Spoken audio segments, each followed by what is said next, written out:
UP में समाजवादी लीडरान के खिलाफ आईटी रेड के मामले में अखिलेश यादव ने बीजेपी पर हमला बोला। इन्होंने कहा कि इलेक्शन हारने के डर से बीजेपी मरकजी जांच एजेंसियों को आगे कर देती है। बीजेपी कांग्रेस के रास्ते पर गामजन है। पार्टीज आएंगी या उनके नेता आएंगे, उनके सहयोग के लिए इनकम टैक्स, ईडी, सीबीआई और भी संस्थाओं का सहारा लेकर के अटैक करने का काम करेंगे।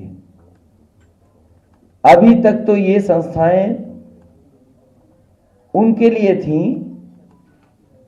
जो सरकार में हैं, उनकी सरकार कैसे हटाएं, उसके लिए इन संस्थाओं का इस्तेमाल किया जाता था। लेकिन पहली बार देखने को मिल रहा है कि उत्तर प्रदेश में समाजवादी पार्टी की सरकार न बन जाए, इसके लिए इन संस्थाओं का भी इस्तेमाल होगा। पूरा देश जानता है कि जहां जहां चुनाव भारतीय जनता पार्टी हारने लगती है, इन संस्थाओं को आगे करती है।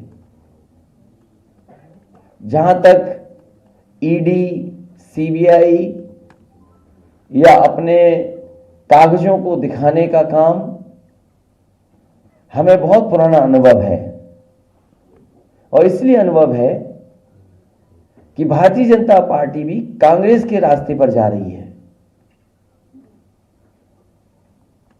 भारतीय जनता पार्टी वही तरीके अपना रही है जिसमें केंद्रीय जो एजेंसीज हैं उनसे कैसे डराया धमकाया जाए। लेकिन जिस तरीके का माहौल उत्तर प्रदेश में है, दिल्ली के